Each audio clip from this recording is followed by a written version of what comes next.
Bautista tuvo en Jesús, que ese mismo día, dice el Evangelio, los 4 Evangelios, dicen que, o 3, perdón, que se hizo bautizar Jesús. Y no solamente se hizo bautizar Jesús, sino que a partir de ese día nunca más volvió a Nazaret. Ya no regresó más a su taller y se quedó ahí con Juan. El bautismo de Jesús, entonces, es uno de los acontecimientos más importantes de la vida de Jesús, porque fue el momento de su despertar religioso. Fue el momento en el que Jesús descubre su nueva vocación. Hasta ese momento la vocación de Jesús era ser un buen artesano, ser un buen judío. Pero en ese momento es como que Dios se valió de Juan el Bautista, y esto, vamos a decirlo entre paréntesis, no nos tiene que escandalizar, porque Jesús como hombre necesitó mediaciones. El Jesús hombre necesitó de la Virgen María cuando era un niño, que le enseñara a caminar, que le enseñara a hablar, que le enseñara a leer. Necesitó de su papá José para que le enseñara a usar las herramientas en la carpintería. O sea, Jesús como hombre necesitó aprender cosas, y eso lo dicen los mismos evangelios. El Evangelio de Lucas dice que Jesús iba creciendo en su sabiduría. Ahora, si necesitó de estas mediaciones, también necesitó, como todos nosotros, que alguien nos haga ver un nuevo camino, así como nosotros a lo mejor en nuestra vocación ha habido alguien que nos ha mostrado un camino diferente o nos ha despertado una mirada. Y en el caso de Jesús fue Juan el Bautista el que le hizo ver que tenía que cerrar aquel taller en el que llevaba ya 34 años viviendo y abocarse a esta nueva misión. Entonces el bautismo de Jesús por parte de Juan el Bautista es como el texto bisagra de la vida de Jesús, a partir del cual él comienza en este compromiso con Dios. Los evangelios nos cuentan este relato del bautismo de Jesús, pero de una manera muy curiosa, porque los 4 evangelios traen 4 versiones distintas. Y cuando uno lee, se pregunta, ¿por qué hay 4 versiones distintas e incluso contradictorias? ¿Por qué?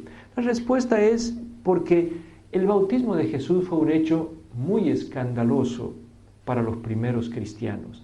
Fue algo que de alguna manera lo degradaba a Jesús. Y por eso es que tuvieron que hacer estas acomodaciones. El primer evangelista que escribe es Marcos, y miren cómo cuenta el bautismo de Jesús. Dice así: por aquellos días vino Jesús desde Nazaret de Galilea y fue bautizado por Juan en el Jordán. En cuanto salió del agua, vio que los cielos se rasgaban y que el Espíritu en forma de paloma bajaba a él. Y vino una voz de los cielos que decía: tú eres mi Hijo amado, en ti me complazco.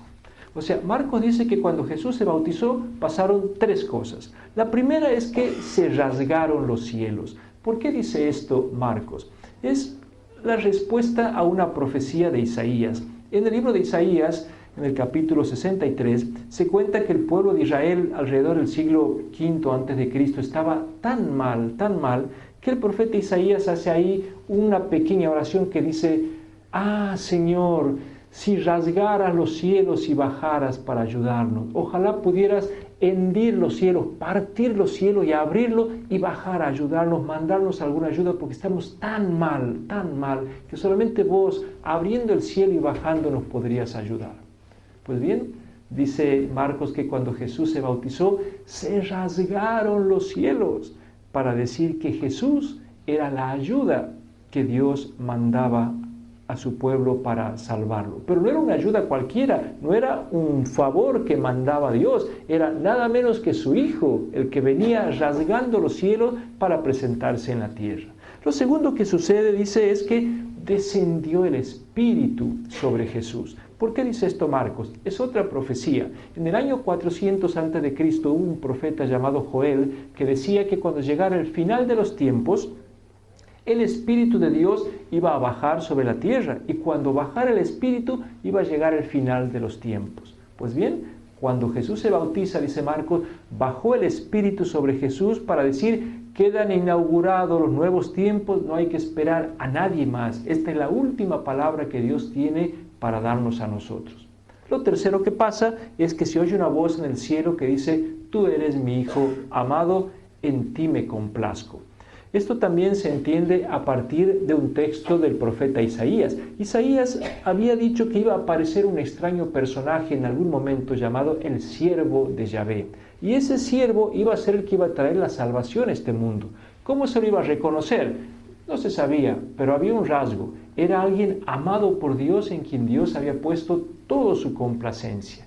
Pues bien, dice Marcos que cuando Jesús se bautizó, la voz del cielo dice: este es mi Hijo amado, en Él tengo puestas todas mis complacencias. O sea que Marcos dice que cuando Jesús se bautiza, queda marcadamente señalado como el enviado de Dios y el que tenía que venir. Ahora uno se pregunta, ¿por qué entonces, si pasó todo esto, Juan el Bautista no tiró el bautismo, largó todo y se fue atrás de Jesús? Por una simple razón, porque según Marcos, el único que vio todos estos fenómenos fue Jesús. Porque dice, y vio que se rasgaban los cielos, solamente Jesús. Y vio que bajaba el Espíritu, solamente Jesús. Y la voz le dijo, tú eres mi Hijo, solamente a Jesús. Así que nadie oyó esa voz, nadie se enteró más que Jesús. Este relato del bautismo fue un escándalo para la primitiva iglesia cristiana. Ustedes imagínense, ¿quién es más importante? ¿El que da o el que recibe? ¿El que otorga algo a otro o el que recibe? Siempre el que da es más importante, porque el que recibe carece de algo que aquel que le da le está entregando. Por lo tanto, la gente se preguntaba, ¿quién es más importante, Jesús o Juan? Y todo el mundo decía, Juan. Si Juan lo ha bautizado a Jesús, es porque Jesús es un subordinado. El más importante es Juan. ¿Y qué pasó? Empezaron a formarse grupos seguidores de Juan el Bautista y no lo querían seguir a Jesús porque Jesús era un subordinado. Y entonces, viendo este espectáculo en el que las comunidades cristianas disminuían y aumentaban las comunidades juaninas, estas comunidades que lo tenían a Juan el Bautista como el Mesías, hacia el año 80 escribe Mateo su versión. Y Mateo cambia el bautismo de Jesús. Miren cómo lo cuenta Mateo al bautismo. Dice así: entonces apareció Jesús, que vino de Galilea al Jordán para ser bautizado. Pero Juan no quiso bautizarlo y le dijo: yo soy el que necesita ser bautizado por ti, ¿y tú vienes a mí? Jesús le contestó: déjame ahora, pues conviene que así cumplamos toda justicia. Y entonces lo dejó, y bautizado Jesús, se abrieron los cielos y vio al Espíritu de Dios que bajaba en forma de paloma, y una voz le dijo: este es mi Hijo amado en quien me complazco. Miren el cambio que tiene que hacer Mateo. Dice que cuando Jesús se va a bautizar, Juan no lo quiere bautizar y le pregunta: ¿por qué vos te vienes a bautizar a mí cuando yo soy el que tendría que pedirte a vos el bautismo? Esta pregunta no se la hizo nunca Juan a Jesús. Esa era la pregunta que la gente se hacía sobre Jesús. La gente se preguntaba, ¿por qué Jesús se fue a bautizar con Juan cuando Juan tendría que haber sido bautizado por Jesús? Si Juan es el Mesías, el Hijo de Dios, si Jesús es el Hijo de Dios, Juan tendría que haber sido bautizado. Y entonces Mateo inventa esta pregunta para poder dar una respuesta a su comunidad y puso en boca de Juan el Bautista esta pregunta: ¿por qué te vienes a bautizar? Para que Jesús pueda explicarle a la gente por qué. Y la respuesta era: deja que pase esto porque así conviene que se cumpla toda justicia. Entonces ven cómo se hace este cambio para responder a esta inquietud de por qué Jesús se había bautizado, que fue un escándalo para la comunidad primitiva. Pero el problema fue que este cambio de Mateo tampoco resolvió el problema. ¿Por qué? Porque la gente decía, bueno, si Jesús se bautizó por la razón que sea, así sea para que se cumpla toda justicia, Juan sigue siendo el más grande. Juan sigue siendo el superior. Sigámoslo a Juan el Bautista y no a Jesús. Y entonces las comunidades juaninas siguieron aumentando y las cristianas disminuían. Comenzaron incluso a circular relatos sobre la infancia de Juan el Bautista de manera extraordinaria, que un ángel le había hablado a Zacarías, que Zacarías se había quedado mudo como señal de eso, que su mamá era estéril, Isabel, y que había sido curada milagrosamente, todo para engrandecerlo a Juan el Bautista. Entonces vino el tercer evangelista, Lucas, dispuesto a poner fin a todo este malentendido. y él también cuenta el relato del bautismo. Pero miren cómo cuenta San Lucas. San Lucas dice así: sucedió que cuando todo el pueblo se estaba bautizando, bautizado también Jesús y puesto en oración, se abrió el cielo y bajó sobre él el Espíritu Santo en forma corporal de una paloma. Y una voz dijo: tú eres mi hijo, yo te he engendrado hoy. Miren el cambio que hace Lucas. Dice que cuando todo el pueblo se estaba bautizando, se bautizó también Jesús. ¿Pero quién lo bautiza? No lo dice. Y entonces de esa manera silencia al bautizador. Pero uno puede pensar, a lo mejor era Juan. No, dice Lucas, porque un versículo antes dice: entonces el gobernador Herodes encerró en la cárcel a Juan. O sea, Lucas lo hace meter preso a Juan para que cuando Jesús salga a bautizarse, no lo bautice Juan. Así que esa fue la solución que encontró Lucas, meterlo preso a Juan para que pudiera Jesús ser bautizado por alguien que no sea Juan y Juan no sea engrandecido y no sea encumbrado por encima de Jesús. Pero el escándalo no disminuyó, porque la gente decía, bueno, no lo ha bautizado Juan, pero alguien lo ha bautizado, ¿verdad? Y el que sea que lo ha bautizado, ese es superior a Jesús, ese es más grande que Jesús. Y entonces las comunidades juaninas siguieron aumentando, llegaron a Egipto, donde un tal Apolo, uno de los más grandes oradores de la antigüedad, era seguidor de Juan el Bautista, aparecieron en Éfeso, se multiplicaron, y entonces le tocó el turno al cuarto evangelista escribir, a San Juan, y San Juan entonces, hacia el año 100, cuando escribe su evangelio, decide cortar por lo sano y hacer algo que nunca nadie se había animado a hacer. Dijo que Jesús nunca se había bautizado.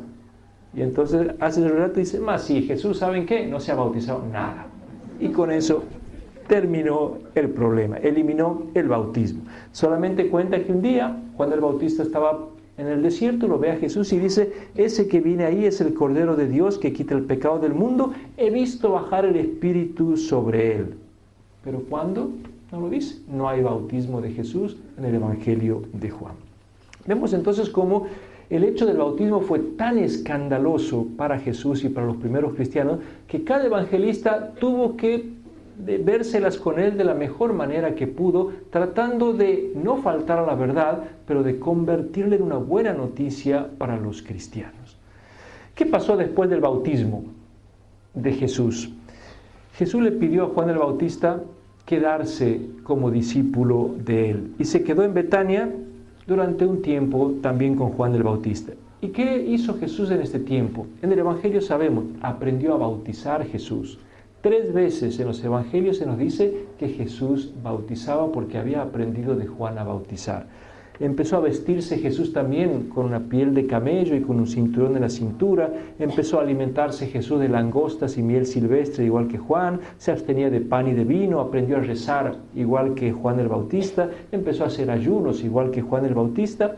Y ahí en el ambiente de Juan el Bautista, Jesús conoció a un muchacho llamado Simón y a su hermano llamado Andrés. Y conoció a otro llamado Felipe, que también eran del círculo de Juan el Bautista.